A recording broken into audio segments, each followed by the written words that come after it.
Hi guys, welcome to my YouTube channel. आप सभी का स्वागत है मेरे चैनल पे। कैसे हो आप लोग? आई होप आप सब अच्छे होगे, खुश होगे, मस्त होगे, लाइफ में कुछ अच्छा क्रिएट करने की कोशिश कर रहे होगे, अपने अराउंड पॉजिटिविटी को अट्रैक्ट कर रहे होगे। तो गाइस, आज मैं आप लोगों के लिए लेकर आई हूँ पिका पाइल रीडिंग। आज की हमारा रीडिंग का टॉपिक होने वाला है कि आपकी लाइफ में थर्ड पार्टी कौन है। आपके और आपके पर्सन के बीच में ये दूरियां जो आ गई हैं या जो दूरियां आ रही हैं, उनकी वजह कौन है। तो थर्ड पार्टी में हम देखने वाले हैं वेदर इट इज़ कोई लव इंटरेस्ट है, या फिर कैरियर इशू है, या फिर पेरेंटल इशू है, या सोसाइटी, एज कास्ट है, मतलब क्या इश्यूज हैं। यही हम चीज़ें डिस्कस करने वाले हैं कि आपकी लाइफ में एक्चुअल थर्ड पार्टी क्या है। ठीक है, तो गाइज ये पिका कार्ड होने वाली है। तो पहला हमारे पास जो है पाइल है जस्टिस। पहला कार्ड हमारे पास जस्टिस का। अगर आपको जस्टिस, आपको लगता है कि आपके साथ जस्टिस नहीं हो रहा है, आपको न्याय चाहिए, तो आप जस्टिस का कार्ड चूज कर सकते हो। दूसरा कार्ड हमारे पास है स्ट्रेंथ का। अगर आपको अभी भी अपने रिश्ते से होप है, अपने पार्टनर पे बिलीव है, तो आप, अगर आपने स्ट्रेंथ बना कर रखी है, तो आप स्ट्रेंथ का कार्ड चूज कर सकते हो। ठीक है, आप कोई भी आंखें बंद करो, गॉड से प्रेयर करो, जो भी कार्ड आपको अट्रैक्ट कर रहा है आप वो चूज कर लो। देन मैं बताती हूँ कि आपकी लाइफ में थर्ड पार्टी कौन है, क्यों आप दोनों के बीच में ये दूरियां हैं, क्या वजह है। ठीक है गाइस, तो चलिए आप लोग करिए आंखें बंद, मैं निकालती हूँ कार्ड्स और आप चूज कर लीजिए पहले पाइल, देन मैं निकालती हूँ card. Okay guys, I hope guys आप लोगों ने कार्ड चूज कर लिया होगा। पाइल 2 को कर देते हैं साइड में। पाइल 1 वालों के लिए निकालते हैं कार्ड और देखते हैं जिन्होंने ये जस्टिस का कार्ड चूज किया है कि आपकी लाइफ में थर्ड पार्टी कौन है। आप लोग कर लीजिए एक बार गॉड से प्रेयर और अपने पर्सन को याद। यूनिवर्स प्लीज गाइड में हमारे व्यूअर्स की लाइफ में थर्ड पार्टी कौन, हमारे व्यूअर्स की लाइफ में थर्ड पार्टी कौन। पाइल 1 चूज किया जस्टिस।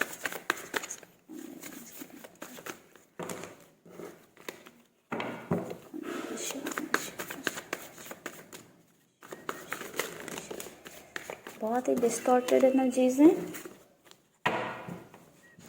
प्लीज बताएं। मुझे लगता है कि एक रीजन नहीं है, काफी सारे रीजंस हैं यहाँ पर।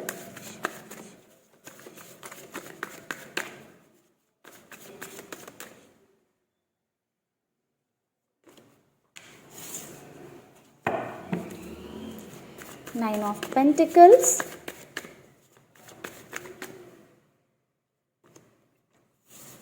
To of pentacles,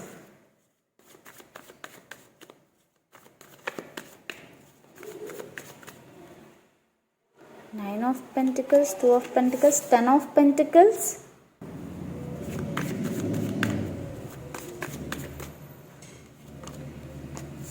king of pentacles. Guys बहुत ज्यादा पेंटिकल्स के कार्ड्स आ रहे हैं।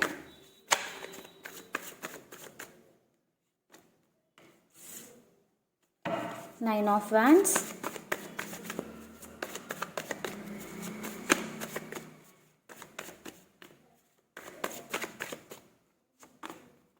Three of swords,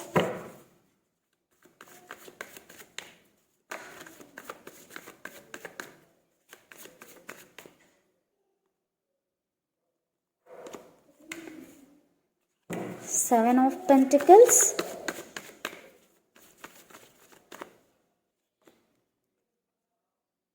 seven of cups. Bottom में हमारे पास 6 ऑफ वैंड्स का कार्ड है। गाइस बात करूं कि आपके और आपके पार्टनर के बीच में ये दूरियां क्यों हैं, आपकी लाइफ में थर्ड पार्टी कौन है, तो मुझे बहुत क्लियरली नज़र आ रहा है कि आपके पर्सन की लाइफ में फिनेंशियल प्रॉब्लम्स चल रही हैं। उनका कैरियर इतना वेल इस्टेब्लिश्ड नहीं है। वो बहुत अच्छी पोजीशन पे नहीं है, या कहीं पे जॉब ही नहीं है उनके पास, या फिर ऐसे हो सकता है जॉब वगैरह कर रहे हैं तो फिनेंशियली बहुत ज़्यादा स्टेबल नहीं है। जबकि उनकी फैमिली मुझे बहुत ज़्यादा फिनेंशियली स्टेबल दिख रही है। मुझे लग रहा है कि उनकी फैमिली पैसों से बहुत पावरफुल है। ठीक है, बहुत कम लोगों के लिए ऐसा हो सकता है कि हाँ उनकी फैमिली जो है, आपके पर्सन की फैमिली फिनेंशियली स्ट्रगल कर रही हो। ज़्यादातर लोगों के लिए मुझे दिख रहा है कि उनकी फैमिली अच्छी है, एंड फैमिली के सामने आपके पर्सन उतने इस्टेब्लिश नहीं हैं जितना कि उनको होना चाहिए। तो कहीं ना कहीं एक रीज़न कैरियर नज़र आया है मुझे, एंड मुझे यहाँ पे नज़र आया कि यहाँ पे फैमिली इन्वॉल्वमेंट बहुत ज़्यादा है। Like marriage and all related issues को लेके फैमिली इन्वॉल्वमेंट बहुत ज़्यादा, या फिर हो सकता है कि आप चाहते हो कि आपके पर्सन अपने घर में आपके बारे में बात करें एंड उनके अंदर हिम्मत ही नहीं हो रही है, क्योंकि वो अपनी फैमिली के सामने कुछ भी नहीं, उनको समझ नहीं आ रहा है कि वो कैसे बात करें। तो यहाँ पे एक एक्शन की कमी नज़र आ रही है मुझे आपके पर्सन की साइड से। दूसरा कैरियर रिलेटेड इश्यूज नज़र आ रहा है। तीसरा मुझे फैमिली नज़र आया, हो सकता है आपके पर्सन ने बात की हो बट फैमिली बिल्कुल डिनायल मोड पे चल रही हो। तो मुझे लगता है कि यहाँ पे फैमिली का बहुत बड़ा रोल है। एंड एक गलती आपके पर्सन की भी है कि वो एक्शन नहीं ले पा रहे हैं, वो क्योंकि इतने फिनेंशियली स्टेबल नहीं है। तो एक उनका कैरियर, दूसरा उनके पेरेंट्स, यही दो रीज़न बहुत ज़्यादा निकल कर सामने आ रहे हैं।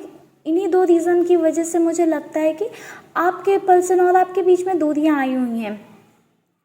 आप, ऐसा नहीं है कि आपके पर्सन को ये चीज़ें इफेक्ट नहीं कर रही हैं, आपके पर्सन भी बहुत ज़्यादा हर्ट हैं, वो भी चाहते हैं कि ये चीज़ें ठीक हो जाएं, इन पे काम हो, क्योंकि वो सीरियसली आप पे लुकआउट करते हैं, वो सच में आपसे प्यार करते हैं। ऐसा नहीं है कि नहीं करते हैं। हमारे पास बॉटम में 6 ऑफ वैंड्स का कार्ड है, जो कि हमें बता रहा है कि सीरियसनेस है आपके पार्टनर की साइड से भी, बट उनके अंदर वो हिम्मत नहीं है, वो स्ट्रेंथ नहीं है कि वो अपने पेरेंट्स के अपोज में चले जाएं या अपने पेरेंट्स के सामने खड़े होके लड़ें आपके लिए इतना ज़्यादा उनके अंदर हिम्मत नहीं है, पावर नहीं है कि आपका वो साथ दें, आपके सपोर्ट में खड़े रहें। तो यहाँ पे एक्शन की कमी नज़र आई है। एंड जगलिंग आपके पर्सन की साइड से जो दिख रही है वो वही जगलिंग है आप में और फैमिली में। लाइक ये वाली जगलिंग है कि वो अपनी फैमिली के अपोज में जा नहीं सकते हैं, इसलिए वो आपके सपोर्ट में खड़े नहीं हो सकते हैं, आपके लिए कोई स्टेप नहीं ले रहे हैं। तो यहाँ पे पेरेंटल इशू बहुत ज़्यादा नज़र आया। तो एक पहला तो आप दोनों के बीच में दूरियों की बात करूँ, प्रॉब्लम्स की बात करूँ, या फिर थर्ड पार्टी की बात करूँ, तो उनका एक तो कैरियर थर्ड पार्टी है एंड दूसरा जो है कैरियर है। यहाँ पे दूसरा उनके फैमिली है। फैमिली या फ्रेंड कोई भी हो सकता है, लाइक ठीक है, बट ज़्यादा चांसेस ये हैं कि फैमिली, पेरेंट्स या फिर फैमिली या फिर सोसाइटी, यही जो है दूसरा बड़ा रीज़न मुझे नज़र आया है। मेन रीज़न मुझे फैमिली और सोसाइटी प्रेशर और फैमिली प्रेशर, यही सब चीज़ें नज़र आ रही हैं। हो सकता है आप लोग डिफरेंट कास्ट से बिलोंग करते हो, या फिर आप लोगों के मतलब फिनेंशियल लेवल पे डिफरेंसेस हों, या फिर आप डिफरेंट रिलीजन के हो, तो डिफरेंसेस हैं काफ़ी सारे, जिस वजह से मुझे लगता है कि उनकी फैमिली मान नहीं रही है, या फिर उनकी फैमिली आपको बहुत ज़्यादा पसंद नहीं करती, ये भी एक रीज़न हो सकता है। उनकी फैमिली का ना मानना ही बहुत बड़ी प्रॉब्लम है, इसी वजह से सारे जो है प्रॉब्लम क्रिएट हो रही है। एंड आपके पर्सन इतने फिनेंशियली स्टेबल नहीं समझते हैं खुद को कि हाँ वो अपने पेरेंट्स के अपोज में जाके कुछ कर लें, या फिर उनके अंदर इतनी हिम्मत नहीं है कि वो अपनी फैमिली के अपोज में खड़े हो जाएं, अपनी फैमिली के अपोज में कुछ कर लें। इसलिए आप लोग जो है इतना ज़्यादा सफ़र कर रहे हो, इतना स्ट्रगल देखनी पड़ रही है आपको इस रिलेशनशिप में। कहीं ना कहीं मतलब आप तो चाहते हो कि आपको जस्टिस मिले, आपके और आपके पर्सन के बीच में सब कुछ ठीक हो जाए, उनकी फैमिली वाले मान जाए, बट उसके लिए आपके पर्सन को कहीं ना कहीं एक्शन तो लेना पड़ेगा। उनकी साइड से एक्शन की बहुत ज़्यादा कमी नज़र आई हुई है। चलिए गाइस, थोड़ी सी ले लेते हैं आप लोगों के लिए गाइडेंस कार्ड। प्लीज़ गाइड में हमारे व्यूअर्स के लिए गाइडेंस कार्ड दीजिए।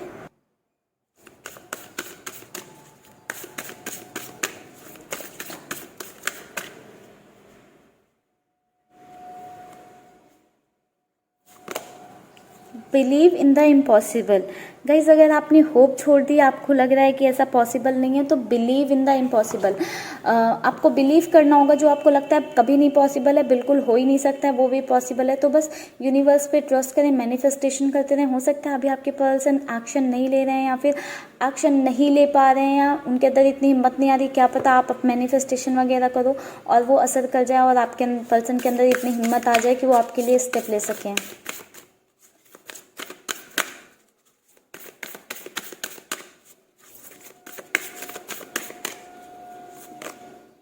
The tough end of a tough cycle approaches. आपकी लाइफ में कोई एक टफ साइकिल है जो एंड होने वाली। हो सकता है कि ये जो सिचुएशन चल रही है आपकी लाइफ में, यही एंड होने वाली हो। आपकी लाइफ में जो थर्ड पार्टी की इतनी प्रॉब्लम चल रही है वो रिजॉल्व हो जाए, एंड आपकी लाइफ में भी खुशियाँ आ जाएं। Be bold and make the first move. आपको फर्स्ट मूव लेने की ज़रूरत है। मुझे लग रहा है कि आपको अपने पर्सन से बात करनी चाहिए। अगर आप नो कांटेक्ट सिचुएशन फेस कर रहे हो, आप दोनों के बीच में लड़ाइयाँ चल रही हैं, तो आपको उनसे बात करनी चाहिए। अगर आप बात नहीं कर सकते हो, ठीक है, या फिर आप बात करते हो तो बहुत ज़्यादा लड़ाइयाँ वगैरह हो जाती हैं, तो आप मैनिफेस्टेशन करो। आप डायरेक्टली मत जो है कोई मूव लो, बट इनडायरेक्टली तो आप ले सकते हो। आप मैनिफेस्ट करो, आप जो है होपोनोपोनो करो, आप रेड तारा मंत्र सुनिए। एंड अगर आप कुछ नहीं कर सकते हो, आप स्क्रिप्टिंग करिए। बहुत ही इफेक्टिव तरीका, आप बस स्क्रिप्टिंग करिए, ठीक है। अगर आप चाहो तो 30 डेज का स्क्रिप्टिंग कर सकते हो, या फिर 33x3 टेक्निक भी ट्राई कर सकते हो। अगर आपको चाहिए कि मैनिफेस्टेशन और स्क्रिप्टिंग टेक्निक्स क्या होती हैं, कैसे करते हैं, इनको क्या करते हैं, तो आप प्लीज़ मुझे कमेंट सेक्शन में बताइएगा। मैं आप लोगों के लिए वीडियो ज़रूर लेकर आऊँगी।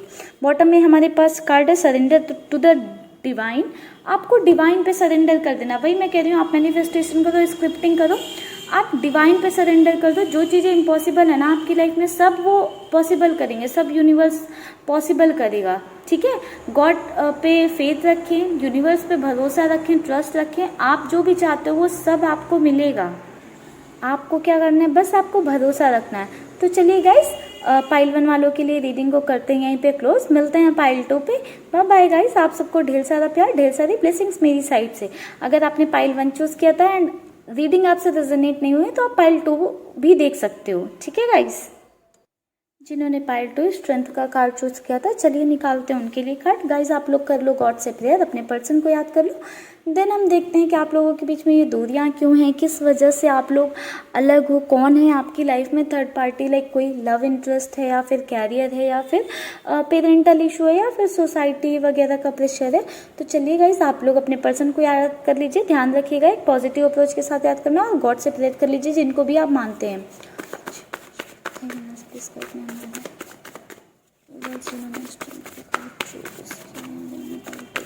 उनकी लाइफ में थर्ड पार्टी कौन है, please please please.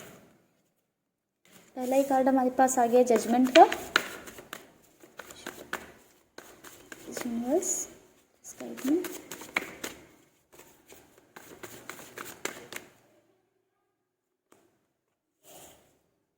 Four of pentacles,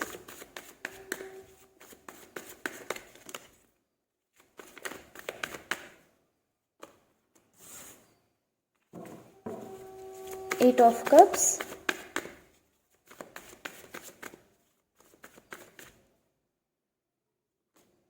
the chariot,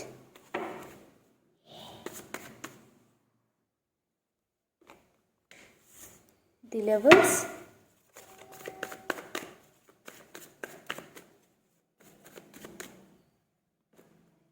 the हेरिफेंट,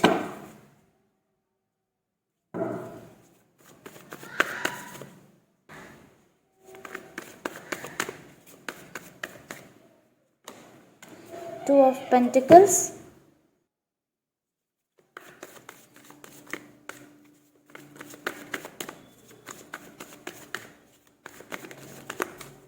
card हमारे पास आ गया नाइन ऑफ वैंड्स, ठीक है गाइस। बॉटम में हमारे पास आया 6 ऑफ वैंड्स का कार्ड। पाइल 1 वालों के लिए भी 6 ऑफ वैंड्स का कार्ड था। गाइस जिन्होंने भी पाइल 2 चूज़ किया है, मैं आपको ये बताना चाहूँगी कि आपके पर्सन आपके साथ थे तो खुश नहीं थे। मुझे तो नहीं लग रहा है कि वो खुश थे। जो भी उनके रीजंस रहे हों, लाइक जिस भी रीज़न से आपके साथ वो खुश नहीं थे, बट वो खुश नहीं थे, ठीक है। मुझे लगता है कि वो बहुत ज़्यादा पॉजिटिव काइंड ऑफ पर्सन थे। इस वजह से हो सकता है आप दोनों के बीच में लड़ाइयाँ होती रहती हूँ, या आप बहुत पॉजिटिव काइंड ऑफ पर्सन थे जिस वजह से लड़ाइयाँ होती रहती हूँ। इस वजह से वो आपके साथ मुझे बहुत ज़्यादा खुश तो नज़र नहीं आए हैं। एंड मुझे श्योरली लग रहा है, लाइक बहुत ज़्यादा नज़र आ रहा है ये कि यहाँ पे कोई लव इंटरेस्ट है। मतलब कैरियर तो मुझे दिख ही नहीं रहा है, लाइक बहुत चांसेस ही नहीं है। लाइक अगर 5% लोगों के लिए मैं बोल सकती हूँ, या फिर 1-2% लोगों के लिए ही कैरियर वाला इशू हो सकता है। अदरवाइज तो मुझे यहाँ पे कोई लव इंटरेस्ट ही नज़र आया। पेरेंटल इश्यूज भी मुझे बहुत ज़्यादा नज़र नहीं आए हैं। यहाँ पे कोई लव इंटरेस्ट नज़र आया, या तो आपके पर्सन ने बिना बताए आपको किसी और के साथ शादी वगैरह कर लिया, या फिर हो सकता है आपके नॉलेज में ही हो उन्होंने किसी और के साथ शादी कर लिया, या ऑलरेडी वो मैरिड थे जब आपकी लाइफ में वो आए, या फिर कुछ लोगों के लिए ऐसा हो सकता है कि आपके पर्सन ने आपको छोड़ के आपसे मूव ऑन करके किसी और को चूज़ कर लिया अपनी लाइफ में, किसी और को लेकर आ गए, ठीक है। मुझे बहुत ज़्यादा यहाँ पे लव इंटरेस्ट वाली चीज़ नज़र आई है, लेकिन मुझे जगलिंग भी दिखी है कि अभी भी आपके जो पर्सन है वो उनके अंदर, मतलब हो सकता है वो आपको नहीं बोलते हैं, बट जगलिंग चल रही है। कभी आपके लिए जो है उनका झुकाव बढ़ता है, कभी थर्ड पार्टी के लिए लाइक श्योर नहीं है कि किसकी साइड जाना है, क्या करना है, क्या नहीं करना है। कभी लाइक आपके लिए बहुत ज़्यादा पॉजिटिव फील करने लगते हैं, सोचने लगते हैं कि आप सही थे, आपके पास वापस आ जाना चाहिए। कभी उन्हें लगता है कि नहीं, जिसके साथ वो अभी हैं करेंटली वो ही ठीक इंसान है, वो सही पर्सन के साथ हैं, ठीक है। आगे बढ़ने की बहुत ज़्यादा कोशिश कर रहे हैं जिस भी थर्ड पार्टी के साथ हैं वो अभी, बट स्टिल वो जगलिंग वाली चीज़ चल रही है उनके माइंड में कहीं ना कहीं। इस वजह से उनकी लाइफ में सुकून तो नहीं है, मैं ये बोल सकती हूँ, इस वजह से उनकी लाइफ में सुकून तो नहीं है और वो खुश तो नहीं है। वो बाहर कितना भी अच्छा अच्छा फ़ोटो डाल लेते हो, दिखाते हो, दिखावा करते हो, बहुत ही हंसते मुस्कुराते हो, बट उनके दिल की बात करूँ तो सुकून में तो नहीं है। बहुत ही डिस्टर्ब हैं वो, बहुत ही हर्ट हैं। अब हो सकता है कि उन्होंने आपके साथ गलत किया है, इस बात का उनको पेन है, या फिर वो ऑलरेडी मैरिड थे एंड बाद में आपसे मिले, आपसे अट्रैक्शन हो गया बाद में, एंड वो आपके लिए कोई स्टेप नहीं ले सकते, इस वजह से वो हर्ट में हैं, तकलीफ़ में हैं, बट खुश तो नहीं है वो, मुझे दिख रहा है कहीं ना कहीं। बट गाइज आपको जजमेंट ज़रूर मिलेगा। अगर आपके साथ कुछ गलत हुआ है तो आपको जजमेंट मिलेगा उस चीज़ पे, ठीक है। अगर आपके पर्सन ने आपके साथ कुछ गलत किया है तो उनको उन चीज़ों का भुगतान तो करना पड़ेगा। जजमेंट का हमारे पास कार्ड आया है, अगर वो ऑलरेडी गलत कर चुके हैं तो वो भुगत रहे हैं उस चीज़ को, वो उनके साथ भी वैसा ही हो रहा है, उससे भी बुरा हो रहा है, उससे भी बदतर हो रहा है जो उन्होंने किया है आपके साथ, ठीक है। मुझे बहुत ज़्यादा वाइब आ रही है कि यहाँ पे मतलब मैरिड लोग हैं या फिर लव इंटरेस्ट ही है। तो गाइज जिन्होंने भी पाइल 2 चूज़ किया था उनकी लाइफ में थर्ड पार्टी की बात करूँ तो कोई लव इंटरेस्ट है और आपके पर्सन ऑलरेडी मैरिड है या किसी और से मतलब किसी और के साथ शादी करने जा रहे हैं, ठीक है। तो हम उसको मेनली लव इंटरेस्ट ही बोलेंगे, लाइक थर्ड पर्सन ही बोलेंगे कोई, ठीक है। तो जिन्होंने भी पाइल 2 चूज़ किया था स्ट्रेंथ का, उनके पर्सन ऑलरेडी मैरिड हैं या फिर कोई दूसरा उनकी लाइफ में है, या किसी और से वो प्यार करने लगे हैं, किसी और के साथ रिलेशनशिप में आ गए हैं, किसी और से शादी करने वाले हैं, ठीक है। चलिए गाइस आप लोगों के लिए निकालती हूँ गाइडेंस कार्ड, देखते हैं कि आप लोगों के लिए क्या गाइडेंस है। हमारे व्यूअर्स के लिए गाइडेंस है।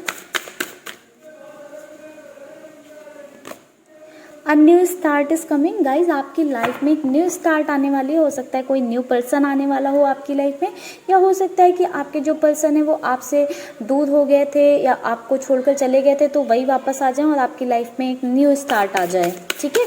आपकी लाइफ में श्योरली एक न्यू स्टार्ट तो आने वाली है, ठीक है। A time for healing guys, अगर आप बहुत ज़्यादा डिस्टर्ब हो, परेशान हो, अभी भी आप स्ट्रेस में हो, अभी भी आप अपने पर्सन के बारे में सोच रहे हो, बहुत ही पेन में हो, तो आपकी हीलिंग का टाइम आ गया है। बहुत जल्दी आप हील होना शुरू हो जाओगे। एंड गाइस अगर आपके साथ ऐसी कोई सिचुएशन चल रही है तो प्लीज़ आप ग्रीन तारा मंत्र सुनिए, बहुत अच्छा रिजल्ट देता है, बहुत ही इफेक्टिव रिजल्ट देगा आपको बहुत शॉर्ट टाइम में। बट आपको याद रखना है कि आपको जितने ज़्यादा बार आप सुन सकते हो ना पूरे दिन में, उतने ज़्यादा बार सुनना, अगर आप बहुत बुरी कंडीशन में हो तो।